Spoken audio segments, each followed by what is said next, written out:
जोहार जोहार बेदू। जय जोहार दोस्तों। आज 8 अगस्त है और आज सुबह विश्व आदिवासी दिवस जो यूएनओ ने जो घोषणा किया और वह विश्व आदिवासी दिवस हम कल मनाएंगे। और आज शाम को एक विशेष सभी साथियों को संदेश देने के लिए लाइव आए हैं। तो हम लोगों को पूरे देश भर में ही नहीं, पूरी दुनिया के सभी आदिवासियों के साथ में लाने वाला कोई एक बड़ा त्यौहार होना चाहिए था, ऐसा दुनिया में विचार किया होगा ऐसा एक समय में। लेकिन मैं जहाँ तक समझता हूँ यह किस तरीके हुआ, कैसे हुआ, यह इतिहास हम लोग काफ़ी जानते हैं कि पूरी दुनिया में कॉलोनाइजेशन यानी उपनिवेशीकरण के समस्या पैदा हुई पूरे देश में, पूरी दुनिया में। इससे आदिवासी समाज के लोगों पर क्या प्रभाव पड़ा और उन प्रभावों से जो नेगेटिविटी समाज के अस्तित्व पर आई, विशेषकर देखते हैं कि जल जंगल ज़मीन का जो मामला था उसको लेकर के पूरी दुनिया में आदिवासियों की ज़मीनें छीनी गई, जंगल छीने गए, पानी छीना गया। उसको ध्यान में रखते हुए संयुक्त राष्ट्र संघ ने आदिवासियों को बचाने के लिए यानी उनकी संस्कृति, भाषा, बोली भाषा को संरक्षित करने के लिए विश्व आदिवासी दिवस का 1994 में घोषणा किया गया और 1994 से फर्स्ट टाइम मनाया गया। यह हम सब जानते हैं, यह आज की तारीख में कोई नई बात नहीं है। देखते हैं, मूलतः हम लोग ने देखा है कि विश्व आदिवासी दिवस पर आदिवासी समाज के लोग ही अधिकतम इसमें हिस्सेदारी निभाते हैं, हम लोगों ने ऐसा देखा है। लेकिन पिछले 1-2 साल में काफ़ी बड़ा परिवर्तन हुआ है और उस परिवर्तन के तहत पहले तो कई लोग हमको ये केवल आदिवासियों का त्यौहार है ऐसा भी बोलते थे। और यह यूएनओ ने घोषणा किया या नहीं किया, यह इंडिजिनस पीपल भारत में रहते हैं, कई लोग ऐसा भी नहीं बोलते कि नहीं रहते हैं। ये सारी बातें हम लोगों ने देखी। लेकिन मूलतः हम लोग देखें तो 5 जनवरी 2011 सुप्रीम कोर्ट का जजमेंट में हम देख सकते हैं कि उसके अंदर भारत में भील, गोंड, संथाल, मुंडा इस तरीके से जो 8.5% जो ट्राइब्स हैं उनको इंडिजिनस कहा गया, एबोरिजिनल पीपल कहा गया, नेटिव पीपल कहा गया, ओरिजिनल इनहेबिटेंट ऑफ इंडिया कहा गया। ये बातें हम लोगों ने सबसे ज़्यादा समाज में प्रचारित की। उसका परिणाम ये हुआ कि धीरे धीरे सभी लोगों में एक मैसेज गया कि यार ये बात तो प्रामाणिक बात है और यदि यूएनओ ने इसका घोषणा किया है तो हम लोगों को भी इसके बारे में जानना चाहिए। तो इससे धीरे धीरे क्या हुआ, समाज में एक अवेयरनेस आई, समाज ने जानने समझने का प्रयास किया, अपने इतिहास को कोशिश किया। धीरे धीरे आज हम लोग पूरे देश में एक भी आदिवासी इलाका ऐसा नहीं है जहां विश्व आदिवासी दिवस मनाया नहीं जाता हो, बड़े पैमाने पर मनाया जा रहा है। जब हमारे इलाके में हम लोगों ने सबसे पहले कार्यक्रम जिला मुख्यालय पर 2016 से स्टार्ट किया, लेकिन हम लोग 2011-12 से इसमें हिस्सेदारी निभाते थे विभिन्न राज्यों में। तो आज की तारीख में हम लोग देखें तो हमारे इलाके के अंदर सबसे पहले हमने 2013 में हमारा एक छोटा सा कार्यक्रम था, उसमें हमने बात किया था कि विश्व आदिवासी दिवस भी होता है। और इसको कई लोगों ने अनभिज्ञता व्यक्त किया कि ऐसे कैसे होगा, ये होगा, वैसे होगा, लेकिन हम लोगों ने उनको समझाने का प्रयास किया। तो फर्स्ट टाइम 2013 में हमारा डिस्कस हुआ था जिला मुख्यालय पर और 2016 में हम लोगों ने मनाने का प्रयास किया। और आज इस तरीके की स्थिति बन गई है कि हमारे ज़िले की बात करें हम लोग तो बूढ़े से बच्चे तक यानी हर एक बच्चा स्कूल में जो पढ़ता है वो हर एक बच्चा जानता है विश्व आदिवासी दिवस क्या है और ये क्यों मनाना चाहिए। इसके बारे में न्यूनाधिक जानकारी रखता है, बड़े बुजुर्ग भी जानकारी रखते हैं।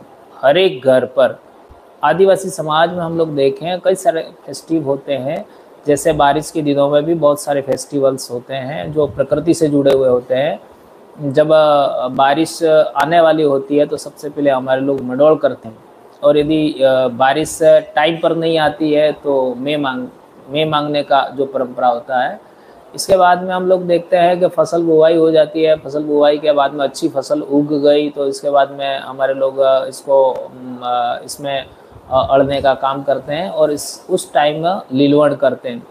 यह आपका जिसको हम कई सारे लोग भाषा में आषाढ़ी पूनम कहते हैं, जो गुरु पूर्णिमा भी कहते हैं, उस दिन विशेषकर इसको तोरण करते हैं।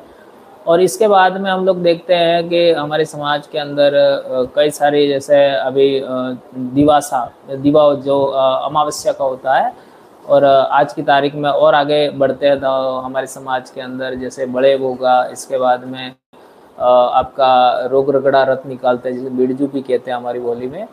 और इसके बाद में हम देखें वाड़ी जवारा, यानी पूरा एक सिस्टम है।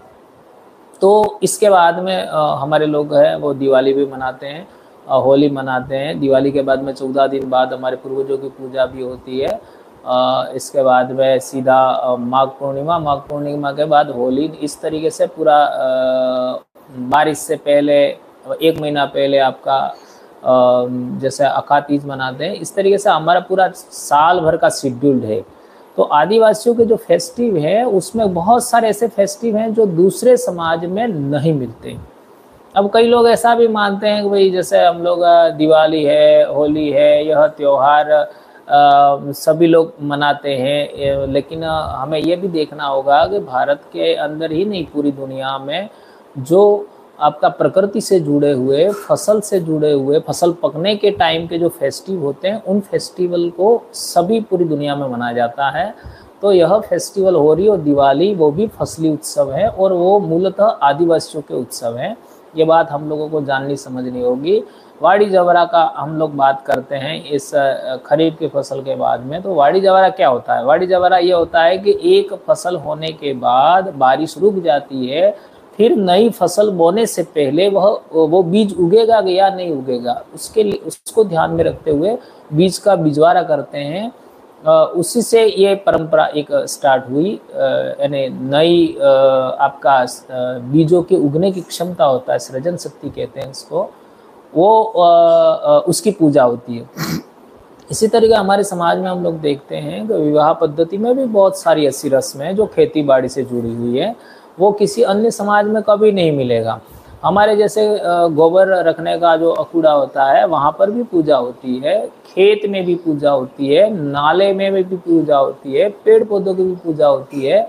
यह आपका ये आदिवासी विवाह पद्धति का एक अभिन्न पार्ट है। इस तरीके से आदिवासियों का जो कल्चर है वो आपका प्रकृति से जुड़ा हुआ है, पेड़ पौधे नदी नालों से जुड़ा हुआ है, पहाड़ों से जुड़ा हुआ है, सभी जीवों से जुड़ा हुआ है। इसके बाद में हम लोग देखते हैं कि खेती बाड़ी से जुड़ा हुआ है, पशुपालन से जुड़ा हुआ है। ये सारी चीज़ों को हम लोग जिस तरीके से समाज को पिछले 8-9 साल में लगातार समझाया, उसका परिणाम है कि आज की तारीख में एक 9-10 का बच्चा भी अपने पूर्वजों के परिधान हैं, उनके आभूषण हैं, उनको लेकर उनमें अवेयरनेस आई और वे लोग हैं आज की तारीख में उसको पहनना अपनी शान समझते हैं। एक ज़माने में ऐसा था कि धोती वाला व्यक्ति है उसके साथ बैठना हमारे लोग गलत मानते थे। गलत का मतलब है कि अपनी शान के विपरीत मानते थे, ऐसा होता था। आज उल्टा हो गया। आज की जो युवा पीढ़ी है वो धोती पहनना और अपने कल्चर के बारे में जानकारी हासिल करना, अपने हिस्ट्री के बारे में जानकारी हासिल करना, इसके लिए इतना लालायित है, इतना उत्साहित है जिसकी आप कल्पना नहीं कर सकते। ये अपने आप में एक बहुत बड़ा परिवर्तन हुआ है। एक समाज में हम लोगों ने जैसे देखा है कि बाबा साहब अम्बेडकर ने भी कहा है कि जो कौम अपना इतिहास नहीं जानती वो अपना भविष्य निर्माण नहीं कर सकती। तो हमारे समाज में एक नेगेटिविटी थी अपने कम्युनिटी को लेकर के कि हमारे समाज है वो गलत है, हमारे समाज का ये नहीं है, हमारे समाज का वो नहीं है, ऐसी बहुत सारी शिकायतें थी। आज की तारीख में वो उत्सुकता लोगों में के जानने के लिए कि हमारे समाज के बारे में और हम क्या जान लें। कल ही हम बात करें कि उत्तर प्रदेश से कम पढ़ा लिखा व्यक्ति कल आपका डूंगरपुर आया कि हम आदिवासियों के बारे में, हमारे पूर्वजों के बारे में हम जानना चाहते हैं, ऐसा करके यहाँ आया। ये अपने आप में बड़ी बात है, वो फर्स्ट टाइम आया। आज हम लोग जहाँ तक बांसवाड़ा की बात करें, हमारे बांसवाड़ा जिले के अंदर ओबीसी भाई हमारे से काफ़ी लंबे समय से संपर्क में, हमने डूंगरपुर में भी हमारे ओबीसी अधिकार मंच के भाइयों को, भाई नरेश जी को हमने बुलवाया था। आज इसका परिणाम क्या है कि बांसवाड़ा के अंदर कई 8 से 10 ओबीसी समाज के विभिन्न जातियों को, जैसे दर्जी समाज हो गया, माली समाज हो गया, कलाल समाज हो गया, आपका भावसार समाज हो गया, माली हो गया, इस तरीके से 8 से 10 ओबीसी समाज की जो जातियां हैं उनको इनविटेशन कार्ड दिया उन लोगों ने और बुलवाया। आज की तारीख में हमारे यहाँ पर भी डूंगरपुर में हम लोग बात करें तो कई सारे समाज के लोग अभी धीरे धीरे आने लगे हैं। पिछले दिनों हम लोगों ने देखा मानगढ़ के कार्यक्रम में राजपूत समाज के भाई भी हमारे बीच में आए थे, मुस्लिम समाज के लोग भी हमारे बीच में आ रहे हैं।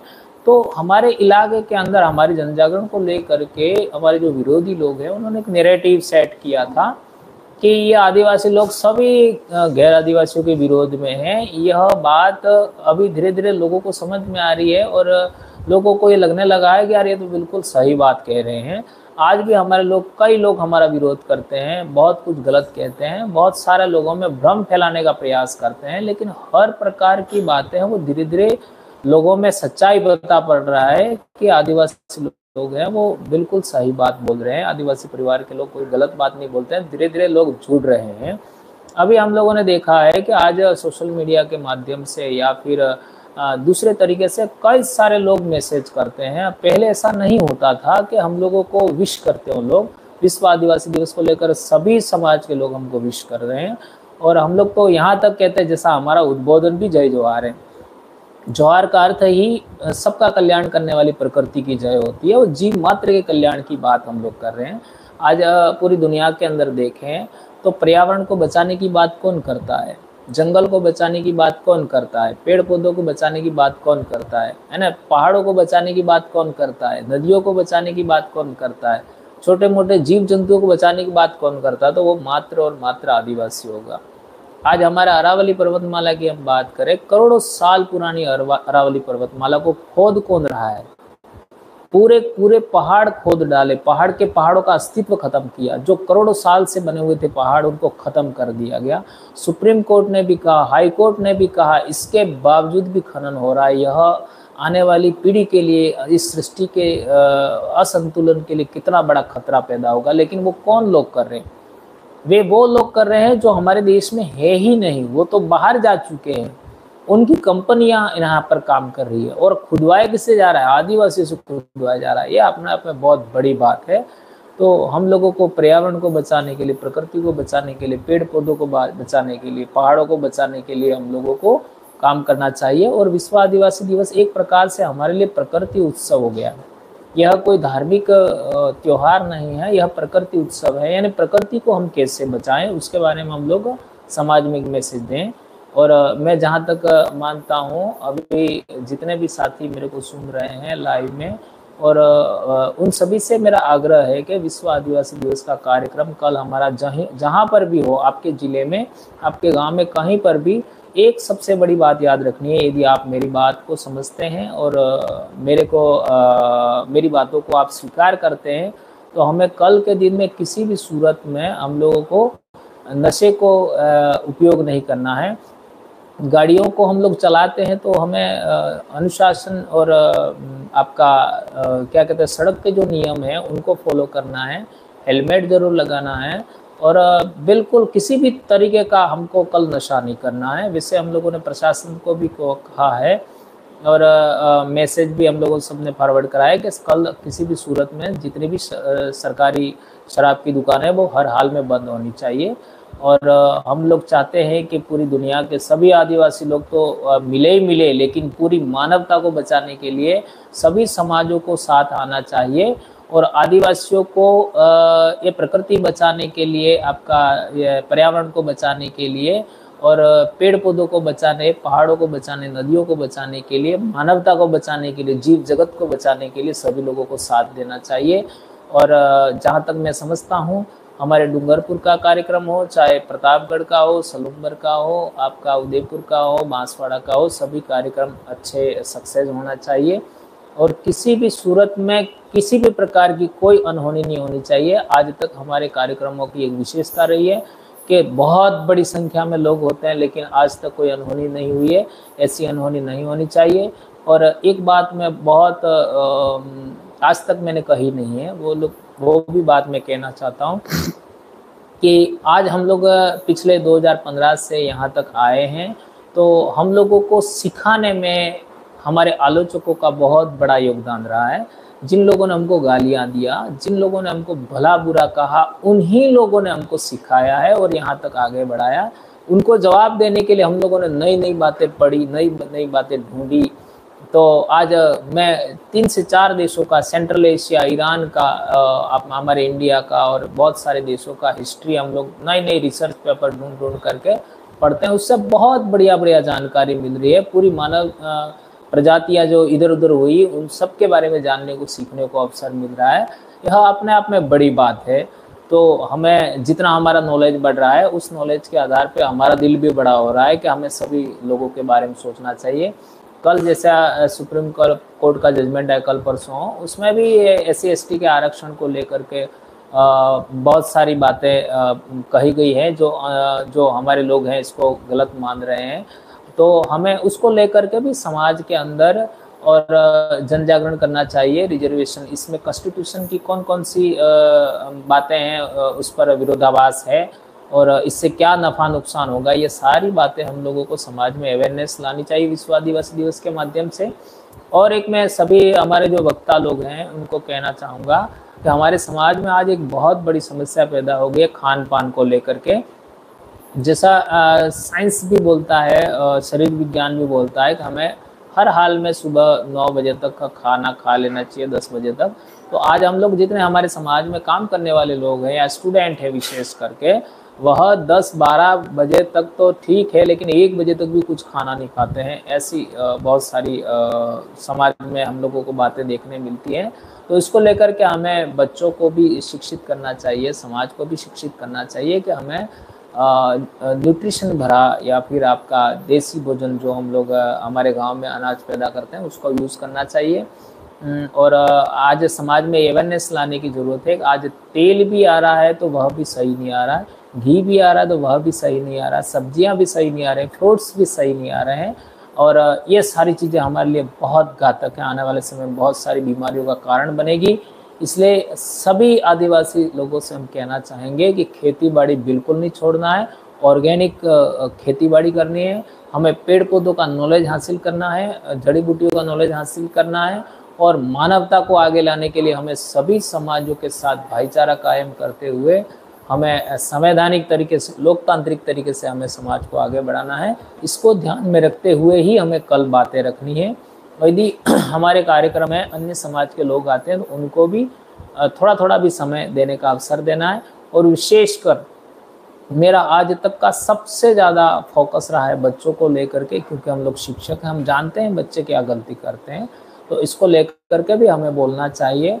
विशेषकर हमारे समाज में आज एक बहुत बड़ी ट्रेजेडी खड़ी हो गई है कि हमारे बच्चों को, हम छोटे थे तो हमको ये बताया जाता था कि हम किसके साथ दोस्ती कर सकते हैं, किसके साथ विवाह कर सकते हैं, ये सारी बातें हमको सिखाई जाती थी। लेकिन आज की तारीख में बच्चों को ये बातों का अनुभव नहीं है। तो हमें हमारी विवाह पद्धति पर बोलना चाहिए, हमारा विवाह किससे हो सकता है, किससे नहीं हो सकता। हमारा लोकल हम बात करें तो गांव में विवाह नहीं हो सकता, हमारे गोत्र में विवाह नहीं हो सकता, हमारे सगा संबंध के गांवों में विवाह नहीं हो सकता। इस तरीके की हमारे समाज में बहुत सारी परंपराएं थी। उन परंपराओं से आज की नई पीढ़ी को रूबरू कराना चाहिए। इससे बहुत सारी विकृति जो समाज में पैदा हो रही है उससे हमको एक निजात मिलेगा। और अंतिम में एक बात सभी वक्ताओं से मैं आग्रह करना चाहूँगा कि 8वीं क्लास के अंदर जो बच्चे पढ़ते हैं, मेरा अभी 20-22-25 साल का अनुभव है कि जो 8वीं क्लास में 2 से 3 बच्चे हर साल स्कूल छोड़ देते हैं। 9th क्लास में 10 से 12 बच्चे स्कूल छोड़ देते हैं और 10th में भी 10 से 12-15 बच्चे स्कूल छोड़ देते हैं। इन 3 क्लास में बच्चे स्कूल क्यों छोड़ते हैं उस पर आप मंथन करिएगा और उन कारणों पर हम लोग ज़्यादा फोकस करें। 8th में 1-2 बच्चे, 9th में 10-1 बच्चे और 10th में 15 बच्चे स्कूल छोड़ देते हैं। उसका कारण क्या है उस पर हम लोग मंथन करें और मैं हमेशा बोलता रहा हूँ 8th क्लास में एक बच्चे की 2 रास्ते स्टार्ट होते हैं। एक बच्चा जिसको पाठ पढ़ने आता है, जिसके माँ बाप आपका समझदार हैं या फिर संवेदनशील हैं, बच्चों को लेकर के जागरूक हैं और बच्चा भी अनुशासित है, तो वह बच्चा तो पढ़ाई की ओर मुड़ जाता है। और वो बच्चा जिसको पाठ पढ़ने नहीं आता है, जिसके माँ बाप ध्यान नहीं देते हैं, बच्चा भी अनुशासनहीन है, वह बच्चा मौज मस्ती की ओर मुड़ जाता है और वह बच्चा 2 से 3 साल में अपने परिवार के लिए, अपने गांव के लिए छोटा मोटा समस्या खड़ा करता ही है। और वो इसके बाद में क्या क्या होता है आप सब जानते हैं। आपका नशा की प्रवृत्ति भी बढ़ जाती है और अपनी ज़रूरतों के लिए आज की तारीख में हम लोग देखते हैं, यह बात भी हमको समाज में बोलनी चाहिए। आज की तारीख में हम देखें कि हमारे परिवार के पास में किसी व्यक्ति ने अपने बच्चों को स्कूल जाने के लिए मोटरसाइकिल ले आया, तो पूरे गांव में एक मैसेज चला जाएगा, नहीं उसका बच्चे का मोटरसाइकिल लेगा, हमारे बच्चे को भी मोटरसाइकिल लेनी चाहिए। इसको ध्यान में रखते हुए बहुत सारे गाँवों में बहुत नुकसान सा हो गया और सारे लोग गाड़ियां ले आते, बच्चे स्कूल गाड़ियों पर जाते हैं, इससे एक्सीडेंट भी बढ़ जाते हैं नाबालिग बच्चे। और आपका हेलमेट वगैरह भी पहनते नहीं है। और हमको मालूम ही है बाइक लाएंगे, मोटरसाइकिल लाएंगे तो डीजल पेट्रोल का भी व्यवस्था करना पड़ेगा। इसी तरीके से किसी बच्चे का एक फ़ोन आ गया तो दूसरे लोग ऐसा सोचते हैं उसका फ़ोन लाए तो हमारे फ़ोन क्यों नहीं ला सकते। फिर ये फ़ोन लाएंगे, बच्चा इंटरनेट से जुड़ जाएगा, रिचार्ज भी करना पड़ेगा। अब इन सारी चीज़ों को देखते हुए धीरे धीरे बच्चे अपने शौक़ को पूरा करने के लिए दारू भी पीना सीख जाते हैं, नशा करना भी सीख जाते हैं। माँ बाप को पता ही नहीं लगता बच्चे कहाँ से कहाँ जुड़ जाते हैं और बहुत सारा बच्चों का नुकसान हो जाता है। इसमें हम लोग देखते हैं कि 25 से 30 साल से कम उम्र के बच्चों में, आपका युवाओं में आत्महत्याएं भी बढ़ रही हैं, कुछ गलत कामों की प्रवृत्तियां भी बढ़ रही हैं। ये सारी चीज़ों को रोकने के लिए हमें समाज में कल मैसेज देना चाहिए, ऐसा मैं मानता हूँ। बाकी विश्व आदिवासी दिवस के बारे में बहुत कुछ कहा जा सकता है। आज की तारीख में पूरी मानवता को जोड़ने का ये एक फेस्टिव बन गया, त्यौहार बन गया है और उसको ध्यान में रखते हुए हमें विश्व आदिवासी दिवस मनाना चाहिए। और सभी भाइयों को, सभी भाई बहनों को, बच्चों बेटियों को, बेटों को, सबको और बूढ़े बुजुर्गों को और पूरे देश ही नहीं पूरी दुनिया के आदिवासियों को आज के दिन हार्दिक बधाई, शुभकामनाएं और सभी समाजों को धन्यवाद। आप लोगों ने हम लोगों को विश किया और आपके पूर्वज भी एक ज़माने में आदिवासी थे, तो आपको भी बढ़ चढ़ करके इसमें हिस्सा लेना चाहिए। इतना हम कहना चाहेंगे। आपका धर्म क्या है उससे कोई फ़र्क नहीं पड़ता, आपकी जाति क्या उससे कोई फ़र्क नहीं पड़ता, आप किस पार्टी से जुड़े हैं, आप कहाँ से हैं, क्या हैं, उससे कोई फ़र्क नहीं पड़ता। हमें सभी इंसानों के साथ में जुड़ करके भाईचारा कायम करना चाहिए, इक्वलिटी यानी समानता कायम करना चाहिए और न्याय प्रस्थापित करने के लिए, सामाजिक न्याय हासिल करने के लिए हमको काम करना चाहिए। इतनी बात कहना चाहूँगा और सभी भाइयों को जय जवाहर, जय आदिवासी, जय भील प्रदेश, जय भारत। धन्यवाद दोस्तों।